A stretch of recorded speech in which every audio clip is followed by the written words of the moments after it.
ನಮಸ್ಕಾರ ವಿದ್ಯಾರ್ಥಿಗಳೇ, ನಾವು ಕಳೆದ ತರಗತಿಯಲ್ಲಿ ಮಹಾತ್ಮ ಪದ್ಯವನ್ನು ಕುರಿತು ಚರ್ಚೆ ಮಾಡುವಾಗ ಕವಿ ಗಂಗಾಧರ ಚಿತ್ತಾಲ್ ಅವರ ಪರಿಚಯವನ್ನು ಹಾಗೂ ಅವರ ಕೌಟುಂಬಿಕ ಪರಿಚಯವನ್ನು ಮತ್ತು ನವೋದಯ ಸಾಹಿತ್ಯದ ಅವರ ಪ್ರಮುಖ ಕಾವ್ಯ ಸಾಧನೆ ಮತ್ತು ಕವನ ಸಂಕಲನಗಳ ಮತ್ತು ಅವರಿಗೆ ಸಂದಿರ್ತಕ್ಕಂಥ ಪ್ರಶಸ್ತಿಗಳನ್ನು ಕುರಿತು ಅವರ ಕೃತಿಗಳ ಪರಿಚಯವನ್ನು ಮಾಡಿಕೊಳ್ಳುತ್ತಲೇ ಮಹಾತ್ಮ ಪದ್ಯದ ಆಶಯವನ್ನು ಕೂಡ ಮೊದಲನೇ ತರಗತಿಯಲ್ಲಿ ನಾವು ಪರಿಶೀಲನೆ ಮಾಡುತ್ತಾ ಇದ್ವಿ.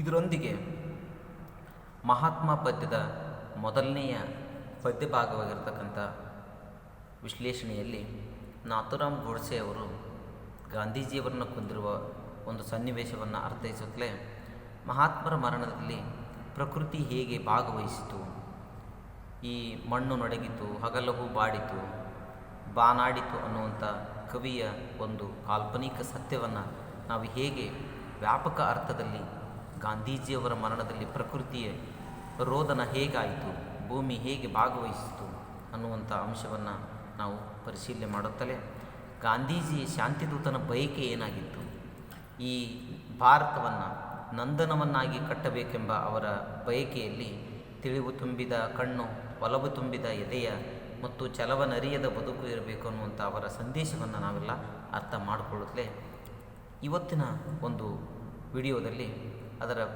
ಮಹಾತ್ಮ ಪದ್ಯದ ಮುಂದುವರಿದ ಭಾಗವನ್ನು ಕುರಿತು ವಿಶ್ಲೇಷಣೆಯನ್ನು ಮಾಡೋಣ.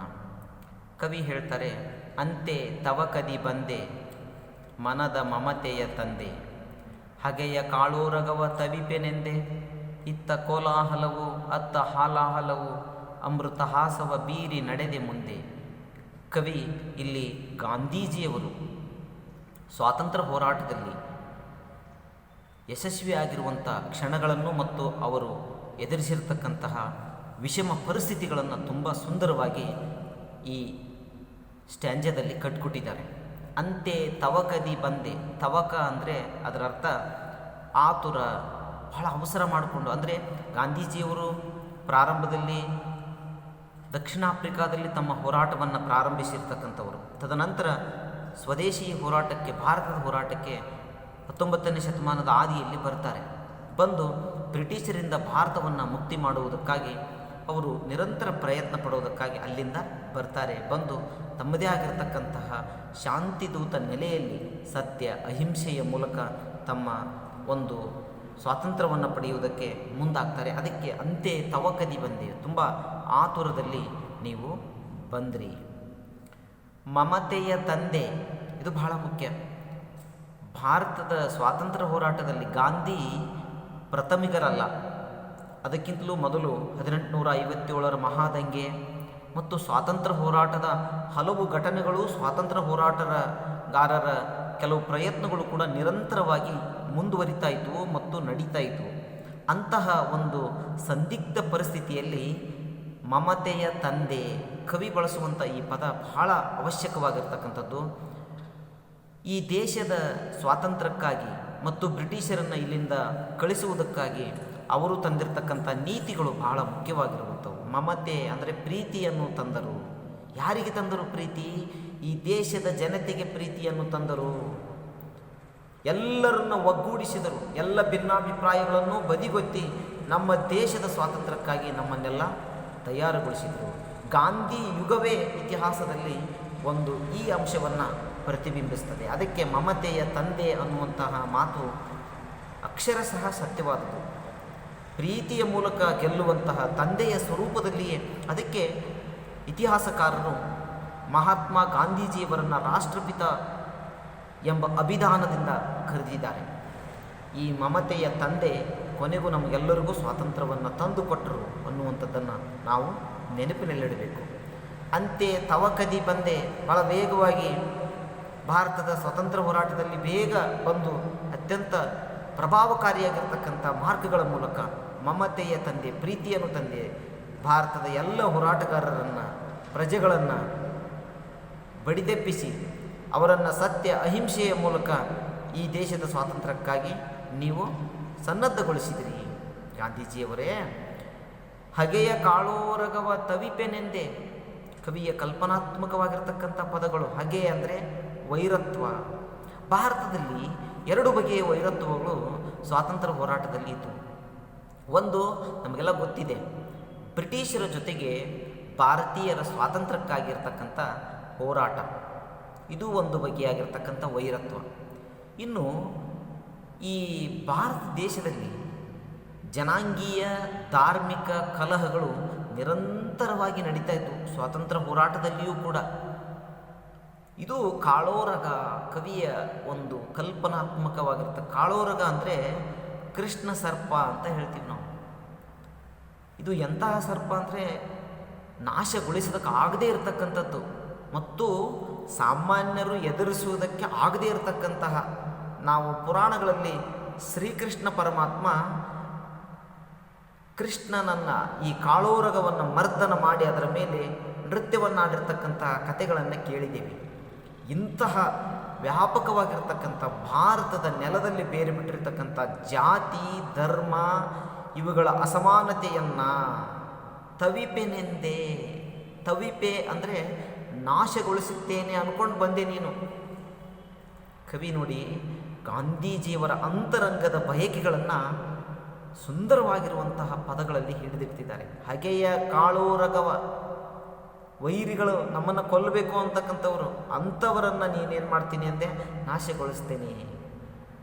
ನೋಡಿ ಆ ನಾಶಗೊಳಿಸುವಂತಹ ಬಗೆ ಇದೆಯಲ್ಲ, ಅದು ಬಹಳ ಮುಖ್ಯ. ಯುದ್ಧದಿಂದ ಅಲ್ಲ, ಸತ್ಯ ಅಹಿಂಸೆಯ ಮಾರ್ಗದಿಂದ ಗಾಂಧೀಜಿಯವರ ಹೋರಾಟವನ್ನು ನಾವು ಸ್ಮರಿಸಲೇಬೇಕು. ಹಗೆಯ ಕಾಳೋರಗವ, ಆ ಕೃಷ್ಣ ಸರ್ಪದ ವಿಷ ಕೆನ್ನಾಲಿಗೆಗಳನ್ನು ನಾನು ಮರ್ದನ ಮಾಡುತ್ತೇನೆ. ಒಂದು ರೀತಿ ಕೃಷ್ಣ ಹೇಗೆ ಮರ್ದನ ಮಾಡಿದನೋ ಹಾಗೆ ಮರ್ದನ ಮಾಡುತ್ತೇನೆ ಅಂತ ಬಂದು ಅದರಲ್ಲಿ ಯಶಸ್ವಿನೂ ಕೂಡ ಆದರು ಗಾಂಧೀಜಿಯವರು ಅನ್ನುವುದನ್ನು ಕವಿ ಕಾಲ್ಪನಿಕ ಸತ್ಯದ ಮೂಲಕ ಹೇಳುವ ಪ್ರಯತ್ನವನ್ನು ಇಲ್ಲಿ ಮಾಡ್ತಾರೆ. ಹಗೆಯ ಕಾಳೋರಗವ, ಕಾಳೋರಗ ಅಂದರೆ ಈ ದೇಶದಲ್ಲಿರ್ತಕ್ಕಂಥ ಬ್ರಿಟಿಷರ ದಬ್ಬಾಳಿಕೆ ಹಾಗೂ ಜಾತಿ ಮತ್ತು ಧಾರ್ಮಿಕ ಅಸಮಾನತೆಗಳನ್ನು ಹೋಗಲಾಡಿಸುವಂಥ ಅವರ ಬಯಕೆಯನ್ನು, ಈ ಹಗೆಗಳನ್ನು ನಾನು ನಾಶಗೊಳಿಸ್ತೀನಿ ಅನ್ನುವಂಥ ಕನಸನ್ನು ಇಟ್ಟುಕೊಂಡು ಗಾಂಧೀಜಿ ಭಾರತದ ಸ್ವಾತಂತ್ರ್ಯದಲ್ಲಿ ಧುಮುಕ್ತಾರೆ. ನಿರಂತರ ಹೋರಾಟ 19ನೇ ಶತಮಾನದ ಆದಿಯಲ್ಲಿ ಸುಮಾರು 1901ರಿಂದ 1947ರವರೆಗೂ ಗಾಂಧೀಜಿಯವರು ನಿರಂತರ ಬ್ರಿಟಿಷರ ಜೊತೆಗೆ ಹೋರಾಟವನ್ನು ಮಾಡ್ತಾರೆ. ಮತ್ತು ಕೆಲವು ಭಾರತೀಯರು ತಾತ್ವಿಕವಾಗಿರ್ತಕ್ಕಂಥ ವಿರೋಧಗಳನ್ನು ಕೂಡ ಎದುರಿಸಬೇಕಾದಂಥ ಸಂದರ್ಭ ಆ ಸಮಯದಲ್ಲಿ ಉಂಟಾಗ್ತದೆ. ಎಂತಹ ತಾತ್ವಿಕ ಅಂತಂದರೆ ಕ್ರಾಂತಿಕಾರಿಗಳು ಮತ್ತು ಮಂದಗಾಮಿಗಳು ಅನ್ನುವಂತಹ ಒಂದು ತೀವ್ರತರವಾದ ಹೋರಾಟಗಾರರು ಕೂಡ ಗಾಂಧೀಜಿಯವರಿಗೆ ಒಂದು ಸ್ವಲ್ಪ ಇರುಸು ಮುರುಸುಗಳನ್ನು ತಂದು ಕೊಡ್ತಾರೆ.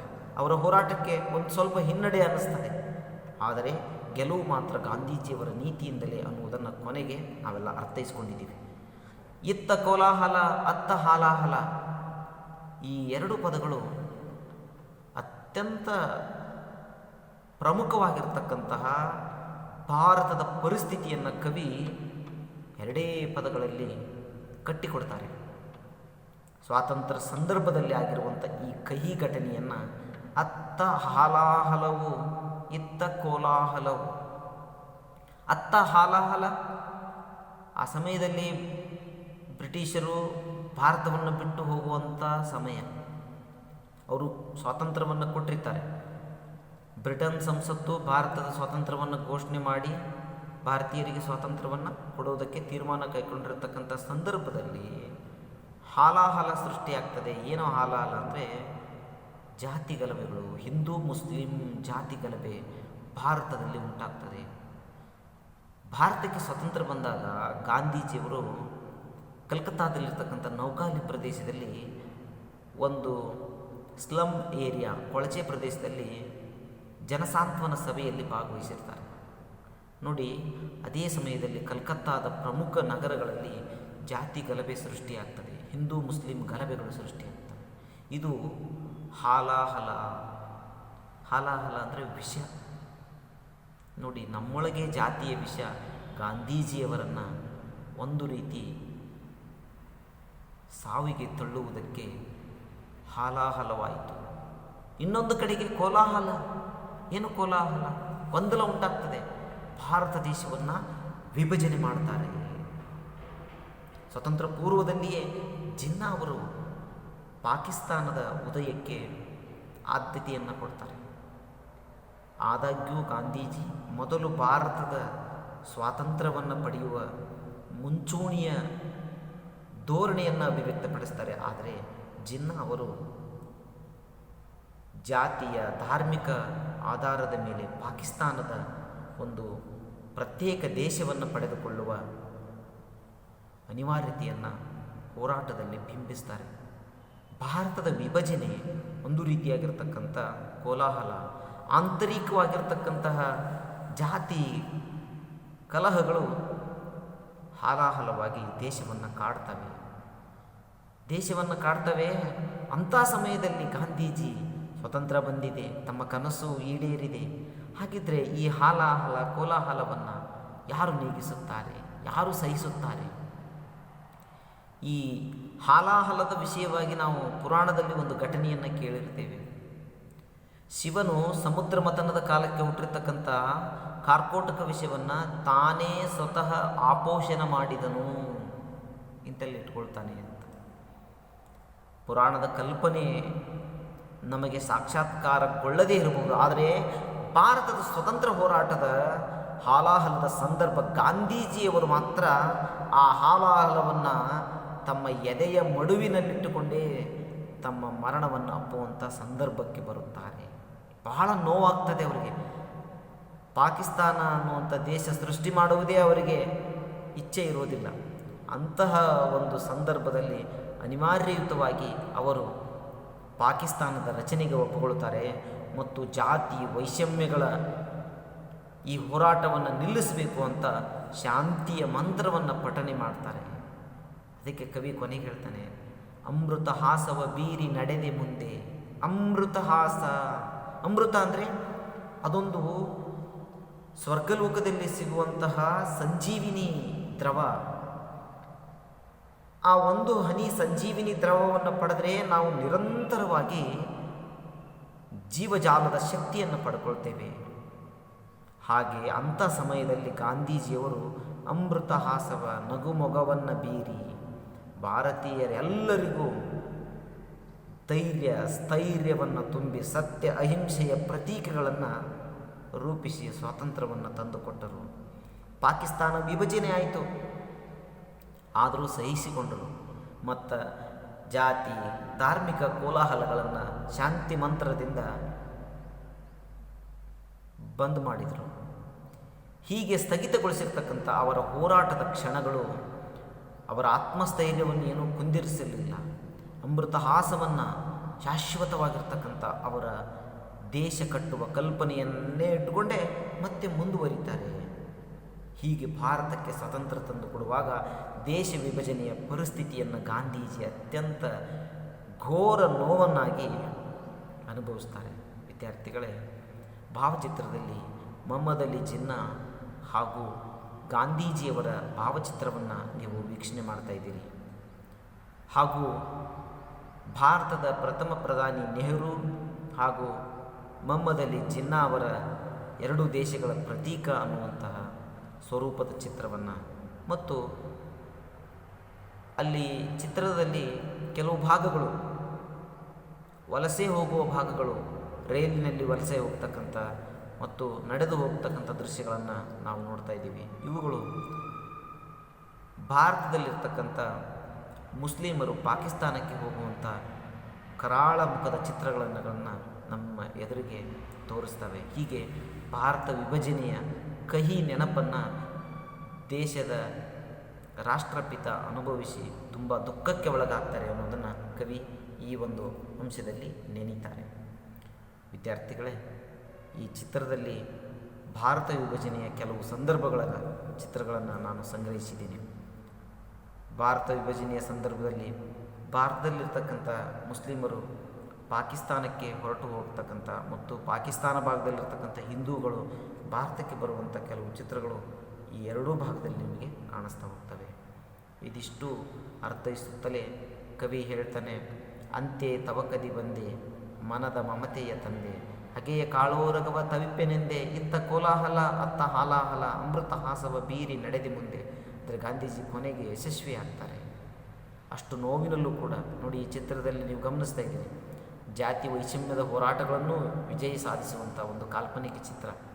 ಗಾಂಧೀಜಿ ಕೊನೆಗೆ ಆಸ್ಪತ್ರೆಯಲ್ಲಿ ಕೆಲವು ದಿನಗಳ ಕಾಲ ತಮ್ಮ ಆರೋಗ್ಯವನ್ನು ಸುಧಾರಿಸಿಕೊಂಡು ನಂತರ ಯಥಾಸ್ಥಿತಿಗೆ ಮರಳುತ್ತಾರೆ. ಕವಿ ಮುಂದುವರೆದು ಹೇಳ್ತಾನೆ ಈ ಪದ್ಯದಲ್ಲಿ, ಬತ್ತಿದೆದೆಗಳಲ್ಲೂ ತಿಳಿವಿನ ತೇವು ಒಡೆದಿತ್ತು, ಶಾಂತಿ ಸಮರಸಕ್ಕೆ ಇದು ಮೊದಲೆನಿಸಿತು, ಕಲ್ಲೆದೆಯ ಸೀಮೆಯಲು ಹೂ ಕುಸುರು ಆಹಾ ಇದು ಬರುವ ಭಾಗ್ಯದ ಯುಗದ ತೊದಲೆನಿಸಿತು. ಮಹಾತ್ಮ ಗಾಂಧೀಜಿಯವರು ಭಾರತವನ್ನು ಸ್ವರಾಜ್ಯ ಸ್ವಾತಂತ್ರ್ಯದ ರಾಷ್ಟ್ರವನ್ನಾಗಿ ನಿರ್ಮಾಣ ಮಾಡುವುದಕ್ಕೆ ಎಂತಹ ಬಯಕೆಯನ್ನು ಹೊಂದಿದ್ದರು ಅನ್ನುವಂಥದ್ದನ್ನು ಕವಿ ಗಾಂಧೀಜಿಯವರ ಅಂತರಾತ್ಮ ಹೊಕ್ಕು ವಿಡಂಬಿಸಿ ವಿಶ್ಲೇಷಿಸಿ ಎಲ್ಲರಿಗೂ ಉಣಬಡಿಸುವಂತೆ ಕಾಣಿಸ್ತದೆ. ಬತ್ತಿದೆದೆಗಳಲ್ಲೂ ತಿಳಿವಿನ ತೇವು ಒಡೆದಿತ್ತು. ಎಂತಹ ಬತ್ತಿದ ಏನೂ ಇಲ್ಲವೇ ಇಲ್ಲ ಅನ್ನುವಂಥವರಲ್ಲೂ ಕೂಡ ಗಾಂಧೀಜಿಯವರ ನೀತಿಗಳು ತಿಳಿವಿನ ತೇವು ಮೂಡಿತ್ತು. ಅವರ ನೀತಿಗಳು ಅಂಥವಿತ್ತು. ಆ ವ್ಯಕ್ತಿ ಭಾರತ ದೇಶದಲ್ಲಿ ಸ್ವತಂತ್ರ ಹೋರಾಟಕ್ಕೆ ದೇಶಿಗರನ್ನು ಪಡೆದುಕೊಂಡು ಹೋರಾಟವನ್ನು ಯಶಸ್ವಿಗೊಳಿಸಿರ್ತಕ್ಕಂಥದ್ದು ಸ್ವತಃ ಬ್ರಿಟಿಷರು ಮತ್ತು ಜಗತ್ತಿನ ಪ್ರಮುಖ ಹೋರಾಟಗಾರರು ತುಂಬ ಮೆಚ್ಚುಗೆಯನ್ನು ವ್ಯಕ್ತಪಡಿಸ್ತಾರೆ. ಅಂಥ ಶ್ರೇಷ್ಠ ಮಾಂತ್ರಿಕ ಶಕ್ತಿ, ಅದಕ್ಕೆ ತಿಳಿವಿನ ತೇವು ಅಂದರೆ ಒಂದಿಷ್ಟು ಸ್ವರೂಪದಲ್ಲಿರ್ತಕ್ಕಂತಹ ಎಸಳು ಹನಿ ನೀರು ಉತ್ಪಾದನೆಯಾಗಿತ್ತು. ತಿಳಿವು ಅರಿವು ಮೂಡಿತ್ತವರಿಗೆ ಗಾಂಧೀಜಿಯವರ ಕನಸಿನ ಬಗ್ಗೆ.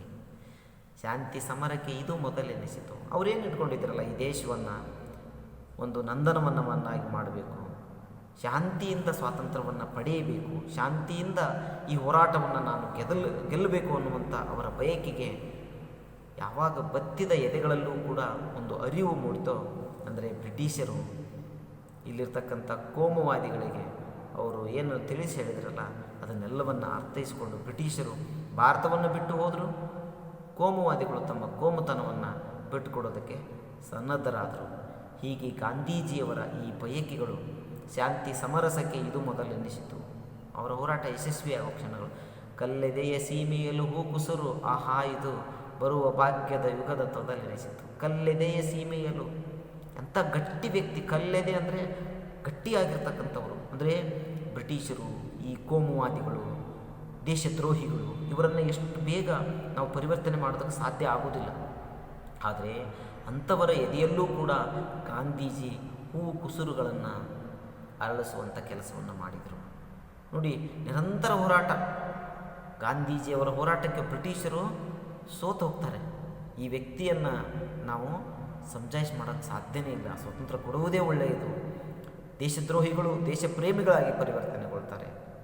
ಗಾಂಧೀಜಿಯವರ ನೀತಿ ಯಶಸ್ಸು ಕಾಣ್ತದೆ. ಅದಕ್ಕೆ ಹೂ ಕುಸುರು ಆಹಾ ಇದು ಬರುವ ಭಾಗ್ಯ, ಅಂದರೆ ಸ್ವಾತಂತ್ರ್ಯ ಸಿಗುವ ಸಂದರ್ಭಗಳಲ್ಲಿ ಸ್ವಾತಂತ್ರ್ಯವನ್ನು ಕಟ್ಟುವ, ಸ್ವರಾಜ್ಯವನ್ನು ರೂಪಿಸುವ ಸಂದರ್ಭದಲ್ಲಿ ಯುಗದ ತೊದಲೆನಿಸಿತು. ಆವಾಗ ಕವಿ ಕಂಡಿರ್ತಕ್ಕಂಥ ಕನಸುಗಳು ಗಾಂಧೀಜಿಯವರ ಅಂತರಂಗದ ಕನಸುಗಳೇ ಅಂತ ನಾವು ಅರ್ಥೈಸುತ್ತಾ ವಿವರಣೆಯನ್ನು ಅರ್ಥೈಸಬೇಕು. ಹೀಗೆ ಗಾಂಧೀಜಿ ಸ್ವರಾಜ್ಯದ ಕಲ್ಪನೆಯನ್ನು ಕವಿ ಸುಂದರವಾಗಿ ವರ್ಣಿಸ್ತಾ ಇದ್ದಾರೆ. ಇದರೊಂದಿಗೆ ವಿದ್ಯಾರ್ಥಿಗಳೇ, ಬಹಳ ಮುಖ್ಯವಾಗಿ ಈ ಒಂದು ತರಗತಿಯಲ್ಲಿ ನಾವು ಅರ್ಥೈಸಿರ್ತಕ್ಕಂಥ ಒಂದು ಪ್ರಮುಖವಾಗಿರ್ತಕ್ಕಂಥದ್ದು ಅಂದರೆ ಗಾಂಧೀಜಿಯ ಬಯಕೆಯನ್ನು ಅರ್ಥೈಸುತ್ತೇವೆ. ಮುಂದಿನ ತರಗತಿಯಲ್ಲಿ ಇನ್ನೊಂದು ಪ್ರಮುಖ ಭಾಗವಾಗಿರ್ತಕ್ಕಂಥ ಕೊನೆಯ ಭಾಗವನ್ನು ಕುರಿತು ವಿಶ್ಲೇಷಣೆಯನ್ನು ಮಾಡೋಣ.